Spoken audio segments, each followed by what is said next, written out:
नमस्कार, स्वागत है आप सबका। आप देख रहे हैं प्रिय रंजन भारती रिपोर्ट्स। मैं प्रिय रंजन भारती। प्रधानमंत्री नरेंद्र मोदी ने आज राजधानी पटना में रोड शो किया।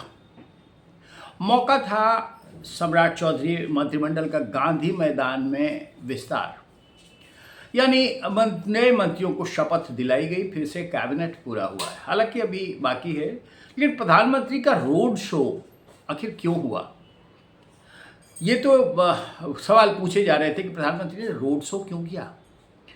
असल में वो सीधे जब सम्राट चौधरी ने शपथ ली थी बिहार में, तब वो अकेले मुख्यमंत्री पद की शपथ था। उसमें न तो प्रधानमंत्री थे, न गृहमंत्री थे, न राजनाथ सिंह थे, केवल जेपी नड्डा आए थे और कुछ पार्टी के पदाधिकारी थे। प्रधानमंत्री का उपस्थित होना ये लाजमी था। जिस तरह से प्रधानमंत्री एक स्टार कैंपेनर रहे हैं हर चुनाव में, न गृह मंत्री थे न कुछ, तो ये बंगाल समेत 5 राज्यों के चुनाव को लेकर ऐसा था कि मंत्रिमंडल विस्तार ग्रैंड शो होगा, और ग्रैंड शो से पहले मुख्यमंत्री की अदला बदली या नीतीश कुमार के उत्तराधिकार में सम्राट चौधरी ने जब मुख्यमंत्री पद की शपथ ली, पहली बार बिहार में मुख्यमंत्री बीजेपी का बना। सम्राट चौधरी बीजेपी से आयातीत होने के बावजूद मुख्यमंत्री बनाए गए। ये सारी बातें हैं, लेकिन इसके बावजूद प्रधानमंत्री पर भरोसा था, प्रधानमंत्री का भरोसा था उन पर, और इसलिए अब उस कारण से प्रधानमंत्री यहाँ नहीं आए थे, केंद्रीय और मंत्री नहीं आए थे, और एक ग्रैंड शो जैसा ये कार्यक्रम नहीं हुआ था, क्योंकि भारतीय जनता पार्टी का पहला मुख्यमंत्री होना था। तो आप जरा गौर कीजिए, वो फिर 3 मंत्री मात्र शपथ ले पाए थे, और अब आज उसका विस्तार था। इसलिए वो बकाया जो रह गया था उसकी पूर्ति के लिए प्रधानमंत्री ने यहाँ हवाई अड्डे पर उतरने के बाद गांधी मैदान पहुँचने तक रोड शो किया। हालांकि रोड शो जैसा नहीं, वो एक सुगम रास्ता था उनका आने का। अब आप गौर करिए, बिहार चुनाव के दौरान जब बिहार की जीत हासिल हुई थी एनडीए को, तो नरेंद्र मोदी ने साफ कहा था कि अब बंगाल की बारी है, और बिहार से ही गंगा बहकर बंगाल जाती है। जाहिर सी बात है, बंगाल फतह करने की तैयारी थी, और बिहार के चुनाव के परिणाम घोषित होने से पहले ही बीजेपी का माइक्रो बूथ मैनेजमेंट बंगाल में काम करने लगा था। मंगल पांडे बिहार के उसमें बंगाल के प्रभारी बनाए गए थे, और उन्हें एक ऐसा तगमा मिला हुआ है कि वो जब भी जहां कहीं भी उनके पास जो जिम्मा रहता है उसमें फतह मिलती है भारतीय जनता पार्टी को। इसे भी बड़ा एक संयोग से देखा जाना चाहिए, लेकिन इस पर बात मैं बाद में करूँगा। फिलहाल की इस ग्रैंड शो में प्रधानमंत्री ने गांधी मैदान में शपथ ग्रहण समारोह को पूरा किया। ये कर्मकांड, ये अध्याय पूरा हुआ। इसमें आज जो महत्वपूर्ण चीजें आई हैं उसमें ये कि मंगल पांडे स्वास्थ्य मंत्री इस मंत्रिमंडल में शपथ नहीं ले पाए। कई चेहरे हटाए गए हैं, महत्वपूर्ण रूप से मंगल पांडे। और एक और महत्वपूर्ण बात कि नीतीश कुमार अब नहीं है मंत्रिपरिषद में, लेकिन उनके बेटे, जिनके राजनीति में अभी तुरंत कदम ताल शुरू हुआ है, जिनको राजनीतिक समझ नहीं है, उनको ट्रेन करने की कोशिश की जा रही है, और वैसे ही ढीले ढाले अवस्था में वो भी मंत्री पद की शपथ में शामिल हुए। उनका नंबर थोड़ा आगे ही रखा गया। महत्वपूर्ण रूप से अब जब विभागों की बंटवारे की बात आई है, तो निशांत कुमार को स्वास्थ्य मंत्रालय जो मंगल पांडे के पास था वो दे दिया गया। इसके अलावा कई और चेहरे हैं। क्या खास है, अब 36 सदस्यीय ये मंत्रिमंडल, अभी लगभग 35 मंत्री कुल मिलाकर के हो गए हैं। ऐसी सूरत में क्या कुछ खास है? एक तो बात ये आपने देखी कि प्रधानमंत्री का ग्रैंड शो, प्रधानमंत्री अब इसके बाद बंगाल फतह कर चुके हैं, तो बंगाल में शपथ ग्रहण समारोह कल के बाद परसों है, यानी 2 दिन बाद। तो अब ये ग्रैंड शो का सिलसिला चलेगा, और इस ग्रैंड शो में आप देखेंगे कि बंगाल में जो बृहत्तर स्वरूप में इस तरह का प्रधानमंत्री शपथ ग्रहण समारोह में लेंगे तो कैसे जनसैलाब उमड़ता है। बिहार की एक गाथा जो खत्म हो गई थी यहाँ, वो बंगाल में लिखी गई और बंगाल का पर्व जैसा एक त्योहार जैसा आयोजन शपथ ग्रहण का होगा। वहाँ बहुत सारी चीज़ें अभी और आगे बढ़ रही हैं, करवटें बदल रही है परिस्थितियाँ, लेकिन हम बात बिहार की कर रहे हैं। मंगल पांडे को संगठन में बड़ी जिम्मेदारी दी जा रही है और वो नितिन नवीन की टीम में राष्ट्रीय महामंत्री बनेंगे, उत्तर प्रदेश के प्रभारी बनेंगे। ये बात गौर करने वाली बात है। एक प्रधानमंत्री के चहेते हैं मंगल पांडे, इसलिए कि 2013 में इसी गांधी मैदान में प्रधानमंत्री की जब सभा हुई थी, पहली प्रधानमंत्री उम्मीदवार बनाए जाने के बाद, उस समय सीरियल विस्फोट हुआ था गांधी मैदान में। आपको याद होगा, 2013 की घटना है। उस समय प्रदेश के अध्यक्ष भारतीय जनता पार्टी के मंगल पांडे ही थे और मंगल पांडे के रहते ही इन्हें जो प्रधानमंत्री उम्मीदवार के बतौर जिस तरह से बुनियादी तौर पर देखिए तो जनता में जिस तरह से इनकी पैठ बढ़ी, इनकी लोकप्रियता का पारा चढ़ता गया, वो मंगल पांडे के क्रेडिट में जाता है।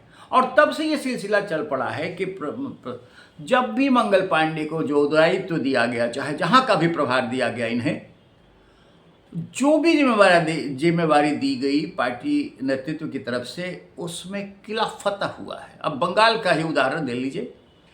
बिहार के स्वास्थ्य मंत्री रहते हुए मंगल पांडे को जिम्मेदारी दी गई थी बंगाल चुनाव की। वो चुनाव प्रभारी थे और भी कई प्रभारी थे। अब इनके बारे में कहा जाए, इसके बाद सबसे बड़ा जो शो होने वाला है वो उत्तर प्रदेश में होने वाला है।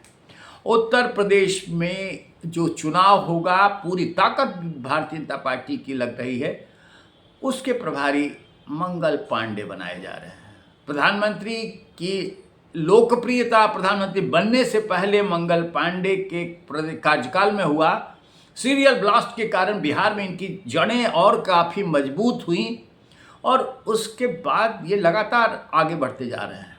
मंगल पांडे के हिस्से में ये सब जा रहा है। अब उत्तर प्रदेश की जिम्मेदारी सौंप करके भारतीय जनता पार्टी इन्हीं के कंधों पर जीत का जश्न मनाना चाहती है। वाकई ऐसा है भी। तो ये ऐसा ना समझा जाना चाहिए कि मंगल पांडे को विस्थापित किया गया।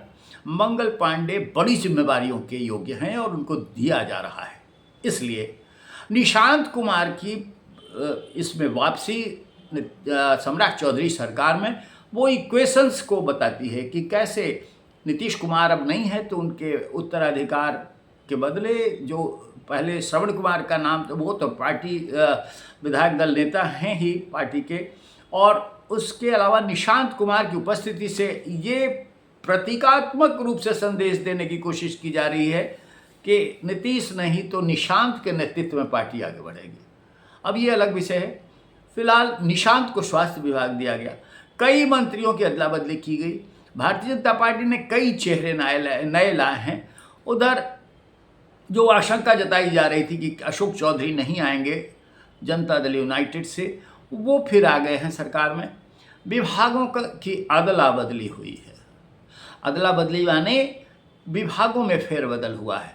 मंत्री वो नहीं है। सहकारिता मंत्री अब दिलीप जायसवाल होंगे और कृषि मंत्री बनाए गए हैं विजय कुमार सिन्हा, जिनके पास भूमि सुधार और वो बड़ा विभाग था। भूमि सुधार विभाग अपने आप में, राजस्व भूमि सुधार अपने आप में एक बड़ा विभाग है। और कहा जाता है कि जितने झगड़े जितनी लड़ाइयाँ और जितना भी क्राइम हो रहा है उसकी जड़ में ज़मीन है, इसलिए ज़मीन को सुधार दो, सब ठीक हो जाएगा। तो अब उन्हें कृषि विभाग का यानी कृषि मंत्री बनाया गया है और उनका जो विभाग था वो उसकी जिम्मेदारी दिलीप जायसवाल को दी गई। सहकारिता मंत्री दूसरे हो गए हैं। अब सहकारिता प्रमोद कुमार के पास था। इस तरह से विभागों का बंटवारा हुआ है। श्रवण कुमार सूचना जनसंपर्क विभाग बनाए गए हैं। ग्रामीण विकास की जिम्मेदारी कहीं और दी गई है। ऐसे हालांकि जो चेहरे कुछ आए हैं वो आपको मैं विस्तार से बता देता हूं कि कौन कौन से हैं। उसमें मोटी बात यही है कि बदला बदली में कुछ चेहरे छूट गए हैं, कुछ नए आए हैं। 2 नए चेहरों पर मैंने बात की। वो चेहरे हैं निशांत और इधर खास करके भारतीय जनता पार्टी से जो लाए गए उनमें से कई चेहरे वापस छूट गए हैं, मंगल पांडे का नहीं होना ये एक बड़ी बात है। अब आप देखिए कि इसमें कौन कौन से मंत्री बनाए गए हैं, मैं उसकी बात आपको बता देता हूँ। कौन कौन से चेहरे हैं जिनके पास नया मंत्रिपरिषद का विभाग मिला है, वो आप जरा गौर फरमाइएगा। इस पर मैं एक एक करके आपको वानगी सुना देता हूँ, ये कौन कौन से हैं। तो ये हैं जो सम्राट चौधरी हैं, उनके पास विभाग है सामान्य प्रशासन, गृह, मंत्रिमंडल सचिवालय, निगरानी, निर्वाचन, सिविल विमानन, ऐसे सभी विभाग जो किसी और को आवंटित नहीं किएंगे। विजय कुमार चौधरी जल संसाधन संसदीय कार्य मंत्री रहेंगे। विजेंद्र प्रसाद यादव वित्त वाणिज्यकर रहेंगे। श्रवण कुमार को ग्रामीण विकास के साथ सूचना एवं जनसंपर्क विभाग दिया गया है। विजय कुमार सिन्हा कृषि मंत्री बनाए गए हैं। राजस्व एवं भूमि सुधार मंत्री दिलीप जायसवाल बना दिए, जो उद्योग मंत्री थे पहले। निशांत को स्वास्थ्य मंत्री बनाया गया है। लेसी सिंह भवन निर्माण बनाए गए हैं। रामकृपाल यादव को सहकारिता विभाग दे दिया गया है, सहकारिता विभाग के मंत्री हैं रामकृपाल यादव। नीतीश मिश्रा जो पिछली बार की सरकार में नहीं थे, उनके पास नगर विकास एवं आवास, साथ साथ सूचना प्रावैधिकी मंत्री वो बनाए गए हैं। दामोदर रावत को परिवहन दिया गया है। उच्च शिक्षा और विधि संजय सिंह टाइगर को दिया गया है। अशोक चौधरी को खाद्य एवं उपभोक्ता संरक्षण, भगवान सिंह कुशवाहा को योजना एवं विकास। इसके अलावा अरुण शंकर प्रसाद को श्रम संसाधन, प्रवासी श्रमिक कल्याण, युवा रोजगार, कौशल विकास। मदन सहनी को मद्य निषेध, उत्पाद एवं निबंधन दिया गया है। संतोष कुमार सुमन जो जीतन राम मांझी के बेटे हैं, उनको लघु जल संसाधन विभाग दिया गया। श्री रमा निषाद जो मंत्री बनी हैं इस सरकार में, रमा निषाद के पास पिछड़ा वर्ग एवं अति पिछड़ा वर्ग कल्याण, ये मुजफ्फरपुर उस कैप्टन जयनारायण निषाद के फैमिली से बिलोंग करती हैं और इस बार बड़ी हनक के साथ जीतती हैं। रत्नेश सदा मंत्री बनाए गए। आपदा प्रबंधन कुमार शैलेंद्र बनाए गए हैं। पथ निर्माण उनको दिया गया है। श्रीमती शीला कुमारी जो मंत्री बनी हैं, विज्ञान प्रौद्योगिकी एवं तकनीकी शिक्षा। केदार गुप्ता पर्यटन। लखेंद्र कुमार रोशन अनुसूचित जाति और अनुसूचित जनजाति और ग्रामीण कार्य विभाग। सुनील कुमार को ग्रामीण कार्य विभाग दिया गया है। श्रेयसी सिंह को उद्योग और खेल दिया गया है। जमा खान और अल्पसंख्यक कल्याण, उनके पास विभाग की अदला बदली नहीं हुई है। आज शैलेंद्र कुमार उर्फ बूलो मंडल को, जो बूलो मंडल के नाम से विख्यात है, उनको ऊर्जा दी गई है। इसके अलावा श्रेयसी सिंह जो हैं वो उनको खेल का विभाग दे दिया, विज्ञान प्रौद्योगिकी उनके पास नहीं है। और उसके अलावा नंद किशोर राम को डेयरी, मत्स्य, पशु संसाधन। शैलेश कुमार बुलवन ऊर्जा। प्रमोद कुमार को खान एवं प्रमोद चंद्रवंशी की बात कर रहा हूँ, खान एवं भूतत्व, कला एवं संस्कृति। श्वेता गुप्ता को समाज कल्याण दिया गया है। और इसके अलावा मिथिलेश तिवारी के पास शिक्षा दी गई है। डॉक्टर रामचंद्र प्रसाद को पर्यावरण एवं जल वायु परिवर्तन दिया गया। संजय कुमार सिंह जो लोजपा से हैं, वो उनको लोक स्वास्थ्य अभियंत्रण। एक संजय कुमार वो हैं, संजय पासवान जिन्हें कहा जाता है, वो गन्ना उद्योग। और दीपक प्रकाश उपेंद्र कुशवाहा के बेटे को फिर से पंचायती राज विभाग दिया गया है। तो अभी और एक दो मंत्री बन सकते हैं, लेकिन बात प्रधानमंत्री के रोड शो की है। रोड शो क्यों किया? बिहार से ये बड़ा संदेश, एक बड़ा नैरेटिव जाता है कि भारतीय जनता पार्टी पूरे भारत में परचम लहराती जा रही है। भारतीय जनता पार्टी के हिस्से से ये छूट रहा था प्रदेश, अब यहाँ भी नीतीश कुमार के सानिध्य में सम्राट चौधरी की ताजपोशी के बाद भाजपा का अपना मुख्यमंत्री हो गया और सरकार एनडीए की है। अब भाजपा अपनी जड़ें और मजबूत करेगी। बंगाल में भाजपा की सरकार हो गई, पूर्वोत्तर में परचम लहरा रहा है। अब ये सिलसिला आगे बढ़ता ही जाना है। ये एक बड़ा संदेश बिहार की क्रांतिकारी भूमि से प्रधानमंत्री देना चाहते थे, सो आज दे दिया। अब फिर मिलते हैं।